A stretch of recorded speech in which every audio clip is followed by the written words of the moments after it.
नमस्कार साथियों, आगामी परीक्षा के तैयारी के लिए सामान्य विज्ञान में आज हम आपको आँख यानी नेत्र के विषय में बहुत ही रोचक जानकारियाँ देंगे। आइए देखते हैं हमारे फर्स्ट क्वेश्चन को। आज का हमारा फर्स्ट क्वेश्चन है, किसी वस्तु का प्रतिबिंब आँख के किस भाग पर बनता है। ऑप्शंस कुछ इस प्रकार हैं, कार्निया, रेटिना, लेंस, आइरिस। तो सबसे पहले दोस्तों हम जानते हैं ऑप्शंस में कार्निया क्या होता है। कार्निया के बारे में जानते हैं।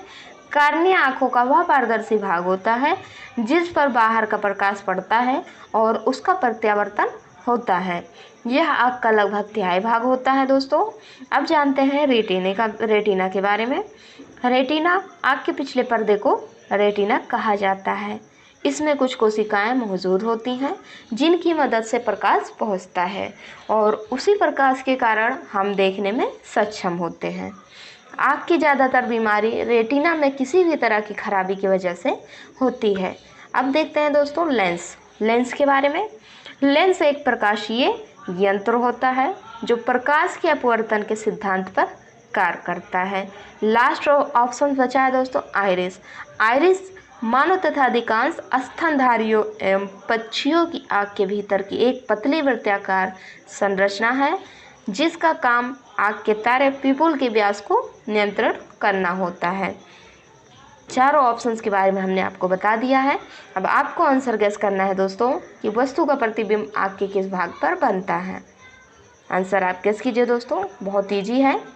चारों के बारे में हमने आपको समझाया भी है, आसानी से आप आंसर गेस कर सकते हैं। आपका सही आंसर होगा ऑप्शन बी रेटिना। वस्तु का प्रतिबिंब रेटिना पर बनता है। देखते हैं अगले क्वेश्चन को। नेत्र में प्रवेश करने वाले प्रकाश किरणों का अधिकांश अपवर्तन होता है। विकल्प कुछ इस प्रकार है, नेत्रों अंतर्पृष्ठ पर, अभिनेत्र के अंतर्पृष्ठ पर, कार्निया के बाहरी पृष्ठ पर या इनमें से कोई नहीं। सही आंसर होगा ऑप्शन सी कार्निया के बाहरी पृष्ठ पर। नेत्र में प्रवेश करने वाले प्रकाश किरणों का अधिकांश अपवर्तन कार्निया के बाहरी पृष्ठ पर होता है। इसी क्रम में देखते हैं अगले क्वेश्चन को। नेत्र गोलक का व्यास लगभग है। तो दोस्तों पहले हम जानते हैं नेत्र गोलक के बारे में। पूरा नेत्र गोलक कहलाता है। मनोनेत्र गोलक का आकार एक गोले के समान होता है। अब हम जानते हैं नेत्र गोलक का व्यास लगभग कितना होता है। ऑप्शंस हैं 4 सेंटीमीटर, 2.3 सेंटीमीटर, 3.2 सेंटीमीटर या 3.8 सेंटीमीटर। आंसर गेस कीजिए दोस्तों, बहुत ईजी है। आशा करती हूँ दोस्तों आपने आंसर गेस कर लिया होगा। आपका सही आंसर होगा ऑप्शन बी 2.3 सेंटीमीटर। नेत्र का गोलक का व्यास लगभग 2.3 सेंटीमीटर होता है। अगला क्वेश्चन, मानव नेत्र में जो बिंदु प्रकाश के लिए बिल्कुल सुग्राही नहीं होता है उसे कहते हैं। ऑप्शंस हैं अंध बिंदु, पीत बिंदु, दूर बिंदु या निकट बिंदु। राइट आंसर इज ऑप्शन ए अंध बिंदु। अंध बिंदु क्या होता है इसके बारे में जानते हैं। अंध बिंदु आँख के भीतरी पर्दे का वह बिंदु जहाँ किसी आंतरिक कारण से प्रकाश या बाहरी वस्तु का प्रतिबिंब न पहुँचता हो। इसी क्रम में बढ़ते हैं अगले क्वेश्चन की ओर। वस्तु को हटा लेने के बाद भी नेत्र पटेल पर प्रतिबिंब कितने सेकंड तक रहता है। ऑप्शंस हैं 1 से 10 सेकंड, 1 से 20 सेकंड, 1 से 16 सेकंड या 1 से 5 सेकंड। आंसर गेस कीजिए दोस्तों, आपके पास 5 सेकंड का वक्त है।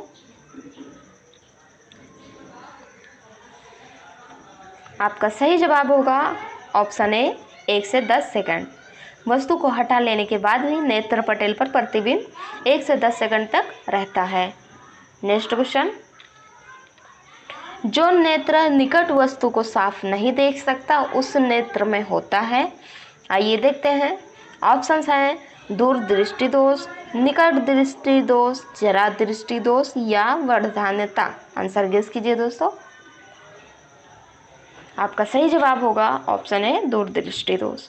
दोस्तों दूर दृष्टि दोष से पीड़ित व्यक्ति दूर की वस्तुओं को स्पष्ट देख सकता है, लेकिन उसे निकट की वस्तुओं पर फोकस करने में परेशानी होती है। अगला क्वेश्चन, सामान्य नेत्र की रेटिना पर बनने वाला प्रतिबिंब होता है? ऑप्शंस हैं आभासी और सीधा, वास्तविक और सीधा, वास्तविक और उल्टा, या आभासी और उल्टा। Right answer is option C, वास्तविक और उल्टा। सामान्य नेत्र की रेटिना पर बनने वाला प्रतिबिंब वास्तविक और उल्टा होता है। देखते हैं अगले क्वेश्चन को। नेत्र लेंस में समायोजन की क्रिया किसके द्वारा होती है? आइए देखते हैं ऑप्शंस।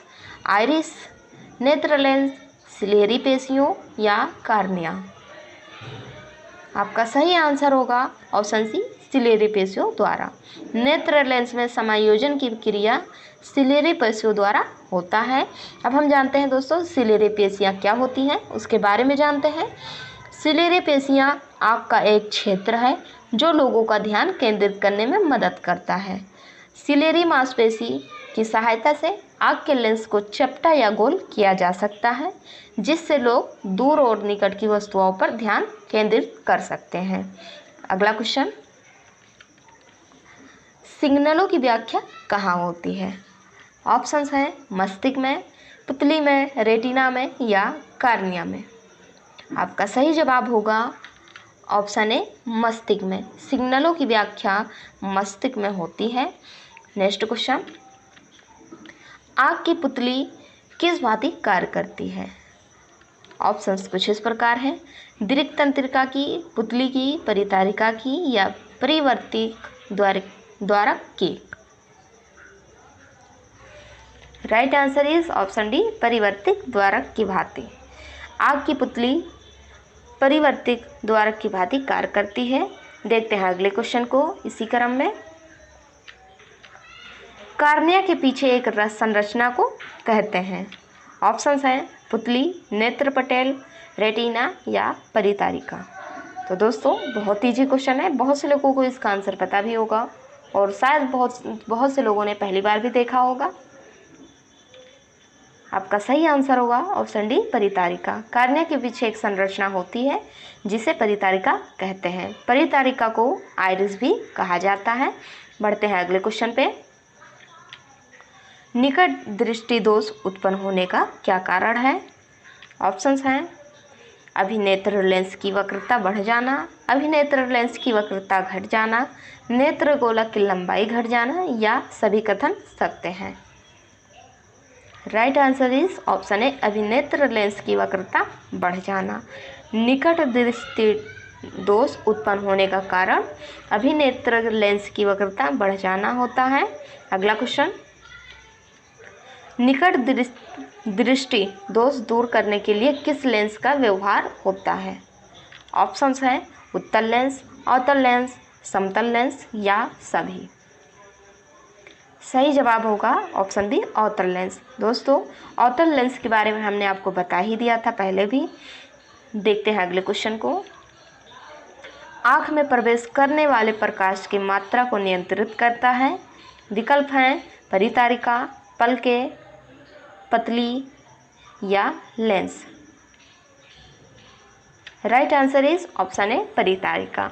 आँख में प्रवेश करने वाले प्रकाश की मात्रा को नियंत्रित आइरिस यानी कि परितारिका करता है। आज का हमारा क्वेश्चन समाप्त हुआ दोस्तों।